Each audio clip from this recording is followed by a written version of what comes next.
that hot mess that they air in the mornings called The View had to issue not one, not two, not three, but 4 corrections, legal corrections, 4 legal notes. Not to mention what they did at that debate, where once again, they tried to fact check only one side.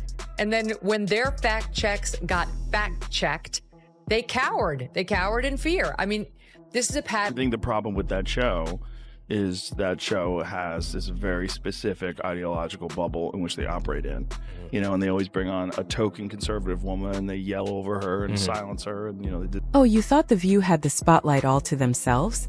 Not anymore. Joe Rogan and Megyn Kelly just teamed up, and the impact was brutal. So brutal, the ladies of The View are scrambling to save face. No sugarcoating, no soft shots, this was direct fire. If you thought those daytime hosts were untouchable, this is your wake-up call. Stay right here, we're breaking down exactly how Rogan and Kelly exposed them, and why the fallout is hitting harder than anyone expected. You won't want to miss this. Yeah, there's nothing there. Sometimes comics do that. Yeah, and the other question is then, is that representative of a big constituency? I think probably yes. Well, a lot of MSNBC viewers are probably also thinking, I don't even think the MSNBC viewers, I think they're a little bit more sophisticated than that. Yeah. This is like low information, blue no matter who, like older housewives who are mad at the world. That's the appeal that would be. It starts exactly how you'd expect. Pure, unfiltered chaos. The View looks less like a talk show and more like a live train wreck in progress. 5 women all shouting at once, voices colliding in a storm of noise. Joy Behar is already on her 15th rant of the morning. Whoopi's staring off like she's solving a math equation only she can see. And Sunny Hostin is debating so aggressively it feels like she's trying to rewrite the laws of physics. Nobody listens, everybody interrupts, and the audience bursts into applause on command whenever someone tosses out buzzwords like empowerment or democracy. If daytime TV ever had an official chaos hour, this is it. Be sworn in as the 47th president of the United States, yay, on January 20th of this month. Not everyone's happy about it, and many people would like us to be more focused on the insurrection that he personally unleashed. If you ask them, as we discussed earlier, they think it's as bad as like the Holocaust, and you don't have to take my word for it. Here is Sunny Hostin. Atrocity. It was one of the worst moments in American history.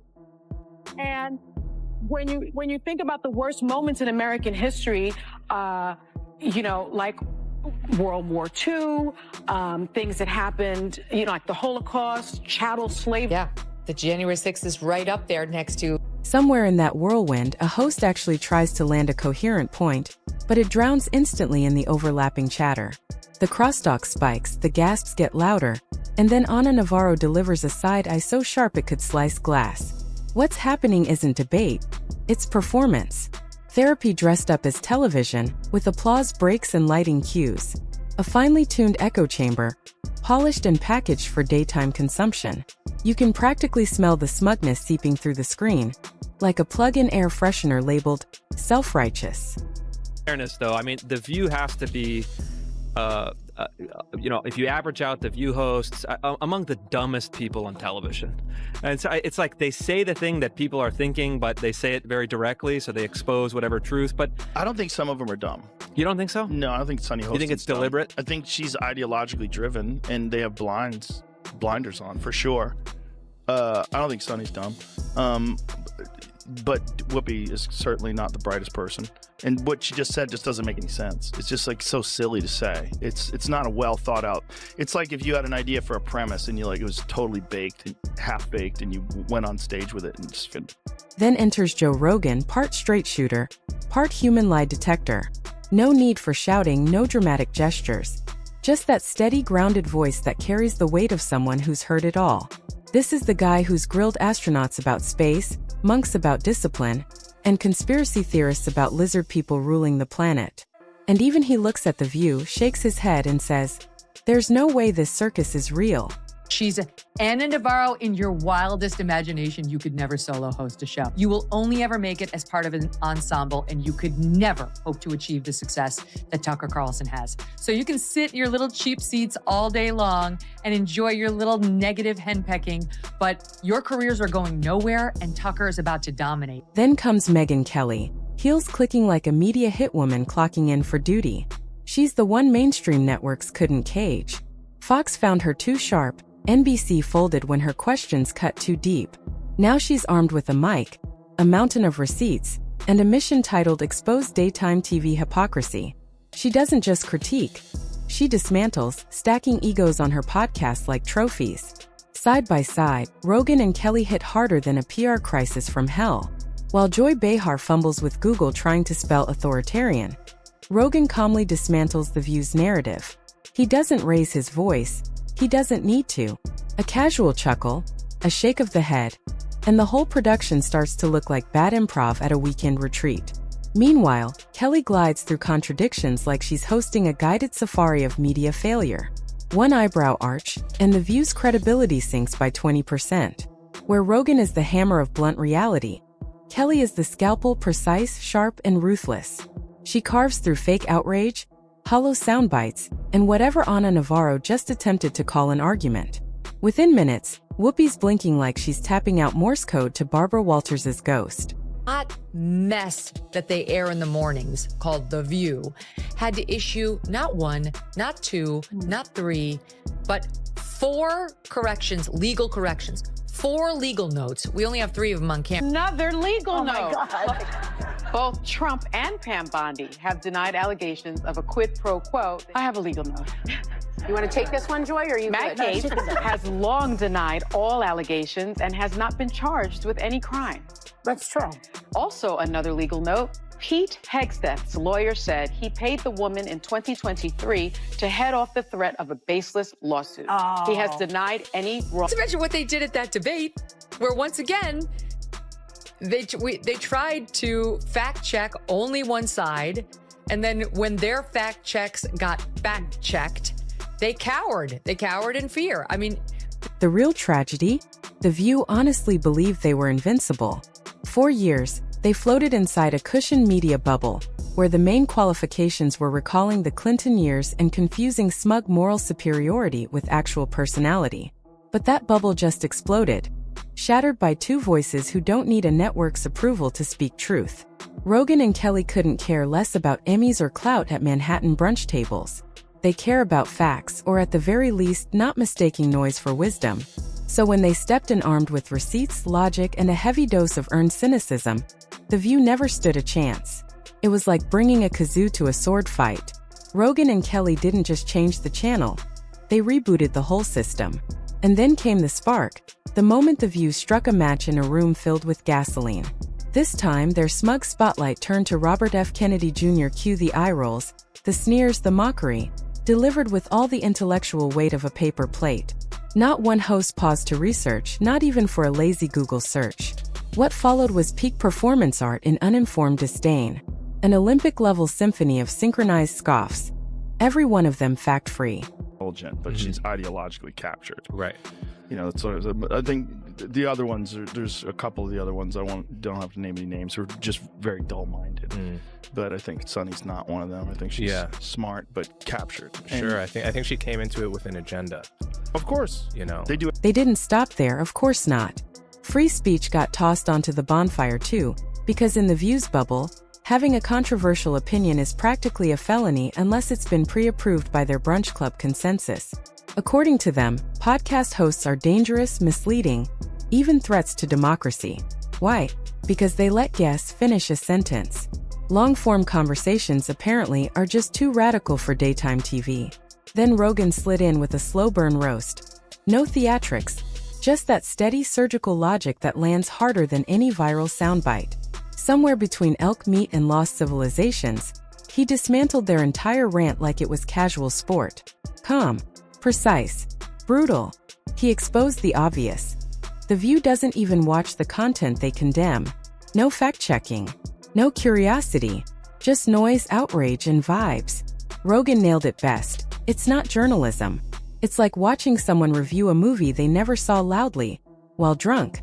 And honestly, that might be the sharpest and truest description of The View's editorial strategy yet.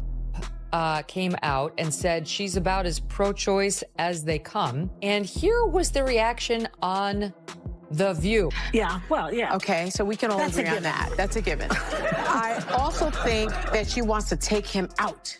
She does not want to be the first lady anymore. They agree again. She doesn't want to be the first lady.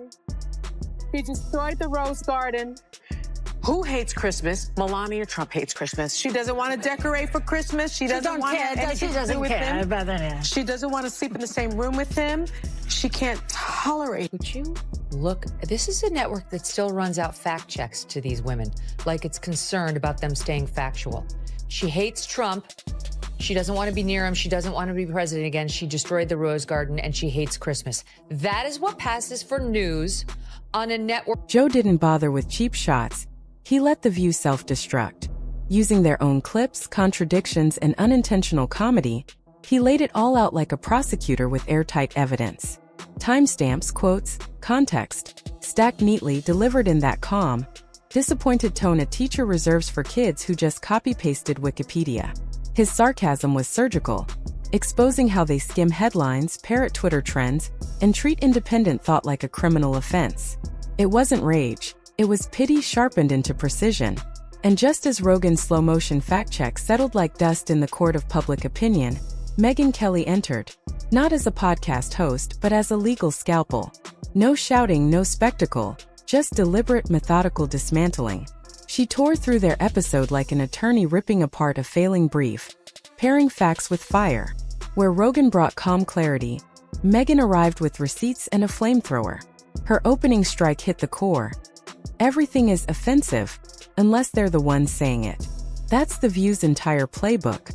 1 minute they're outraged over biological reality being questioned.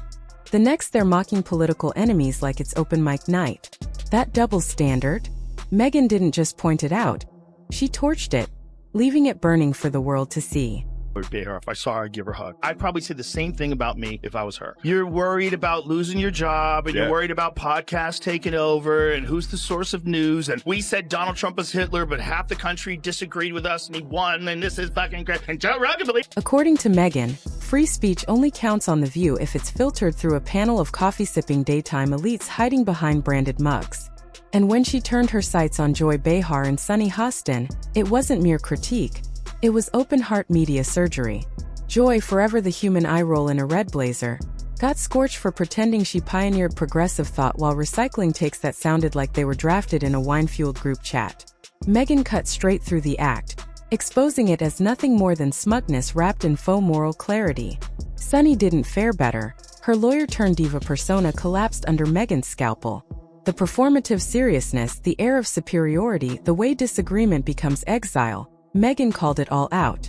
In her words, The View doesn't empower women, it corrals them. One misstep and you're not enlightened, you're expelled. It isn't a talk show.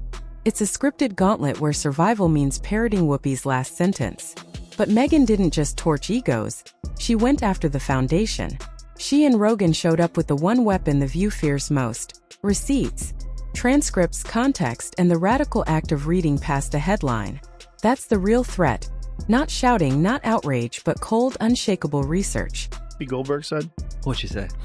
Whoopi Goldberg said that Biden could arrest all the Republicans and put them in jail. You just need to see how unhinged this kind of thinking is. Well, you know what Joe Biden could do? Joe Biden, you have to see it, because it's so on TV. crazy. She said on television. You know, let's look at a scenario where the Supreme Court says, yes, he has that. He has all those rights. He is immune from everything. Yeah. You know what Joe Biden could do since he is presently president? What? Whoa. He could throw every Republican in jail.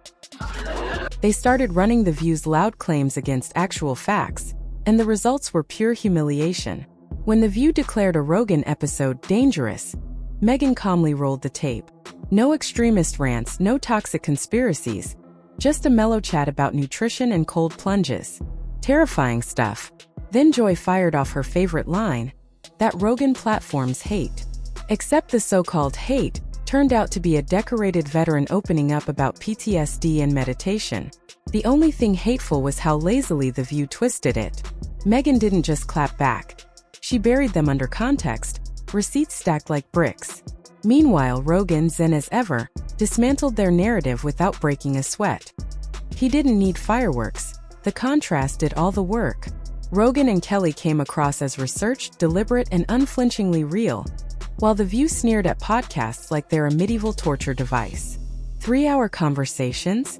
Who has time for that? They scoffed before cutting to another commercial about foot cream and reverse mortgages. Rogan and Kelly weren't replying, they were revealing. They weren't fighting, they were exposing. And just when the irony hit critical mass, The View decided to teach a masterclass on misinformation by unloading another pile of it in real time. Hey, this is the most important part. This was right after she was saying, we are run by ABC News. You should trust us, not Joe Rogan, who believes in dragons. So she by saying we should trust them because they're double checked by ABC News, and then making the stupidest fucking statement. Like you didn't listen to what I said. Yeah. You didn't listen to what the wildlife biologist. And remember when The View confidently stamped half-baked COVID takes as settled science, only for that same science to quietly tiptoe out the back door months later? Or when they branded entire political candidates as existential threats to democracy, based not on policy, but on Facebook memes and Whoopi's hazy recollection of a dinner party. These weren't minor slip-ups. They were full orchestras of being loudly, proudly, and spectacularly wrong. Their greatest hits could fill an album, declaring cases open and shut because they didn't like a defendant's haircut, or misquoting Joe Rogan so catastrophically that even Twitter, home of bad takes, winced in second-hand embarrassment. Yet through it all, they strutted around like certified clerics of truth, sipping coffee under the holy seal of daytime credibility. Now drop that beside Rogan and Kelly. Neither claims to be all-knowing.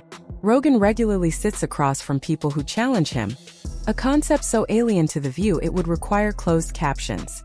And Megyn? She doesn't riff off Instagram reposts. She reads the actual case file. Together, their radical method is simple. Fact-check, listen, quote directly. Terrifying, right? Cue The View's victim parade. We're being silenced. Wail the women who beam into millions of homes, 5 days a week in prime syndication. That's not censorship.